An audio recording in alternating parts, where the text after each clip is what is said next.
లోకం మొత్తం మెచ్చింది. ఇప్పుడు ఎక్కడో ఉన్న రజనీకాంత్ కూడా హైదరాబాద్కి వస్తే సూపర్ స్టార్ రజనీకాంత్ నేను హైదరాబాద్లో ఉన్నానా న్యూయార్క్లో ఉన్నానా అన్నాడు.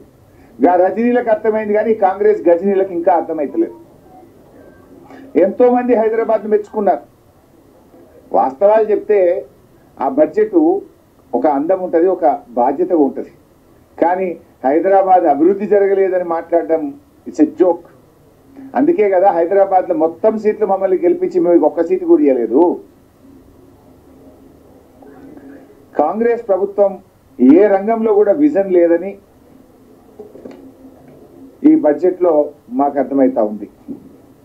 గత ప్రభుత్వాన్ని నిందించడమే తప్ప ఎన్నికల్లో ఇచ్చిన హామీల పైన దాటవేత వైఖరిని ప్రదర్శించారు. కేసీఆర్ ప్రభుత్వం యొక్క ఘనతలను తమ ఘనతలుగా చెప్పుకునే ప్రయత్నం చేసి అభివృద్ధే జరగలేదు ఈ 10 ఏళ్లలో అని మాట్లాడినారు. అంటే వాళ్ళకే కాంట్రడిక్షన్. వాళ్ళు ఇచ్చిన ఎకనామిక్ సర్వే బుక్లో కానీ వాళ్ళు ఇచ్చిన ఈరోజు బడ్జెట్లో కానీ ఏముంది?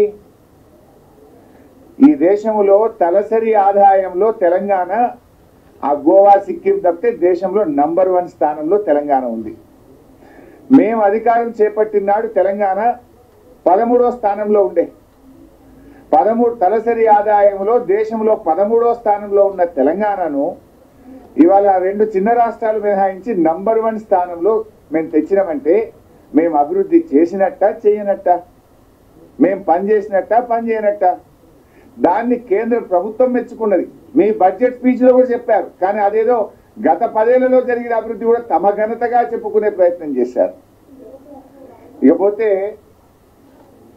ఆ తలసరి ఆదాయం కూడా చూస్తే కేంద్ర ప్రభుత్వం అంటే జాతీయ తలసరి ఆదాయం కంటే తెలంగాణ రాష్ట్ర తలసరి ఆదాయం 1,64,063 రూపాయలు ఎక్కువ. ఈ రాష్ట్ర పౌరుడి యొక్క తలసరి ఆదాయం 3,47,299 రూపాయలు అయితే దేశ పౌరుడి యొక్క తలసరి ఆదాయం 1,83,236. అంటే దేశం కంటే 1,64,063 రూపాయలు తెలంగాణ పౌరుడి తలసరి ఆదాయం ఎక్కువ ఉందంటే 10 ఏళ్ల కేసీఆర్ పాలన, 10 ఏళ్ల బీఆర్ఎస్ పాలన ఫలితం అది. ఎందుకంటే మేము అధికారంలోకి వచ్చినాడు తెలంగాణ 13వ స్థానం బాస్. 13 నుంచి ప్రథమ స్థానానికి వచ్చిందంటే అది మా పరిపాలనకు గీటురాయి. ఇకపోతే స్థూల ఉత్పత్తి, ఒక రాష్ట్ర స్థూల ఉత్పత్తి ఆ రాష్ట్ర ప్రభుత్వ పనితీరును కూడా సూచిస్తుంది. ఇవాళ బీఆర్ఎస్ ప్రభుత్వం కేసీఆర్ గారి నాయకత్వంలో అధికారంలోకి వచ్చినప్పుడు 4,51,580 కోట్లు మన రాష్ట్ర స్థూల ఉత్పత్తి జిఎస్డిపి 4,51,580 కోట్లు. ఈసారి ఎంత మనది? 2023-24 వచ్చేసరికి 14,63,963 కోట్లు. మీ బడ్జెట్ బుక్లోనే చెప్పారు. ఇప్పుడు మీరు 14,63,963 కోట్లకు జిఎస్డిపి పెరిగిందంటే 3 రెట్లు పెరిగిందంటే అది మా పనితీరుకు నిదర్శనం కాదా? గ్రోత్ రేట్ ఎంత? లాస్ట్ ఇయర్తో చూస్తే 11.9% గ్రోత్ రేట్. అదే జాతీయ వృద్ధి రేట్ ఎంత? దేశం యొక్క జీడిపి గ్రోత్ రేట్ ఎంత? It is 9.1. దేశం కంటే దాదాపు 2% తెలంగాణ వృద్ధి రేటు ఎక్కువగా ఉందంటే అది మా పనితీరుకు నిదర్శనం. ఇవాళ ఇదొక్కటే కాదు, నీతి ఆయోగ్ ఒక రిపోర్ట్ ఇస్తుంది.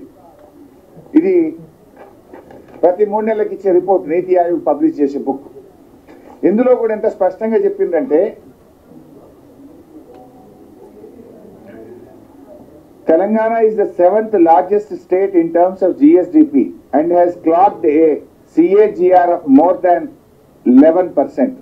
Since 2015-16, it is one of the fastest growing states in the country. The state's economy has grown at an average annual rate of more than 9% since its formation, which is significantly higher than the growth rate it had attained before its formation as a separate state. ఇంత స్పష్టంగా నీతి ఆయోగ్ కూడా మా ప్రభుత్వ పనితీరును చెప్పింది. అంతేందుకు వ్యవసాయంలో రాష్ట్రం ఏర్పడిన నాడు 1,27,00,000 మెట్రిక్ టన్నుల ధాన్యం అన్ని కలిపి పండేది. ఇలా 4 కోట్ల మెట్రిక్ టన్నులు అయింది.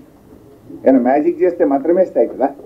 నీళ్ళు ఇస్తే, నాణ్యమైన కరెంట్ ఇస్తే, పెట్టుబడి సాయం చేస్తే, వ్యవసాయాన్ని ప్రోత్సహిస్తే, వ్యవసాయ పనిముట్లు ఇస్తే, డ్రిప్ ఇరిగేషన్ పరికరాలు ఇస్తే, ఆ పనితీరు వల్ల 1,27,00,000 మెట్రిక్ టన్నులు 4 కోట్ల మెట్రిక్ టన్నులు అయిందంటే మా ప్రభుత్వం పనిచేస్తే జరిగింది కదా.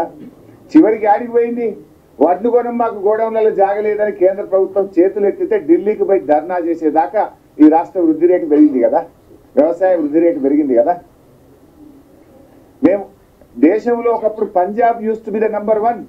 పంజాబ్ను తలదన్ని అతి ఎక్కువ వరి ధాన్యం పండించే రాష్ట్రంగా తెలంగాణ ఎదిగిందంటే అది కేసీఆర్ పాలన కాదా?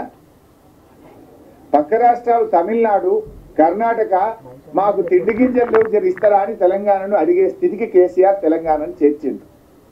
కరువు కాటకాలకు నిలయంగా ఉన్న తెలంగాణ దక్షిణ భారతదేశానికి ధాన్యాగారంగా మార్చినమంటే అది మా ప్రభుత్వ పనితీరు కాదా? మీరు 10 ఏళ్ళ పనే జరగలేదని చెప్తే అంటే ప్రజలు నవ్వుకోరా? పండిన పంట నిజం కాదా? ధాన్యం రాష్ట్ర ప్రభుత్వం కొన్నది నిజం కాదా? ఇది దాచేస్తే దాగే సత్యమా? మీరు బడ్జెట్లో స్పీచ్లు చెప్పినంత మాత్రాన నిజాలు నిజాలు కాకుండా పోతాయా? నిజాలు అబద్ధాలుగా మారుతాయా? రైతు రుణమాఫీ మీరు బడ్జెట్లో చూడండి దయచేసి. రైతు రుణమాఫీ ఏమన్నారు? ఏకకాలంలో చేస్తామని దేవుడి మీద ఒట్లు పెట్టారు. 15th ఆగస్టు కల్లా చేస్తామన్నారు. నేను కూడా నిజంగానే చేస్తారు కదా, దేవుడి మీద ఒట్టు పెట్టింది కదా, మాట తప్పరని నమ్మాను. అంటే మనకు దేవుడి కంటే మనం తెలుగు సమాజం ముఖ్యంగా మన భారతదేశంలో దేవుడిని బాగా నమ్ముతాం. మనం మా అన్న అన్నట్టు ఒక దేవుడు కాదు, ఊరూరా దేవుళ్ళ మీద ఒట్టు పెట్టిండు. నేను అనుకున్న బడ్జెట్లో తప్పకుండా 31,000 కోట్లు పెడతారేమో అని ఆశించాను. చాలా క్లీన్గా అబ్జర్వ్ చేశాను. చూస్తే బడ్జెట్ ప్రసంగంలో చెప్పారు మంత్రి గారు 31,000 కోట్ల రూపాయలు మేము ఏకకాలంలో చేస్తున్నామని చెప్పారు. నిజంగా కేటాయింపులు చూశాను నేను వెళ్ళి. కేటాయింపులు చూస్తే మాత్రం 15,470 కోట్ల రూపాయలు మాత్రమే కేటాయించారు. రుణమాఫీకి కేటాయింపుల్లో బడ్జెట్లో చూస్తే 15,470 కోట్లే కేటాయించారు. మరి 15,470 కోట్లు బడ్జెట్లో కేటాయించి ఏకకాలంలో రుణమాఫీ ఎట్లా చేస్తారు? అంటే వాయిదా వేస్తారా, లేదు ఇంకెక్కడి నుంచి అన్న తెస్తారా? బడ్జెట్లో చూపకుండా ఆడికెళ్ళి తెస్తారు.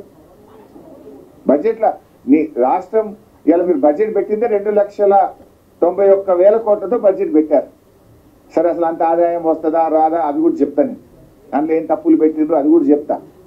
పెట్టిన 2,91,000 కోట్లలో రుణమాఫీ 31,000 కోట్లు చూపించాలన్నా వద్దా? చూపింది మాత్రం 15,470 కోట్లు. మరి ఇక్కడ కూడా అనుమానాలు వస్తున్నాయి. మరి రేపు అసెంబ్లీలో అడుగుతాం, దాన్ని ఎట్లా క్లారిఫై చేస్తారో చూద్దాం. రైతు బంధు స్థానంలో రైతు భరోసా అన్నారు. సరే, దానికి ఇంకేదో విధి విధానాలు అంటున్నారు. మరి అది ఎప్పుడు చేస్తారు, ఎంత కోతలు పెట్టరు? వీళ్ళు చూస్తుంటే కోతలు పెట్టడానికి ఇదంతా ఒక నాటకాలు ఆడుతున్నారు. సరే, దాని మీద కూడా రేపు తప్పకుండా అసెంబ్లీలో గట్టిగా అడిగి అర్హులైన రైతులకు అందరికీ వచ్చేటట్టుగా బీఆర్ఎస్ పార్టీ ప్రయత్నం చేస్తారు.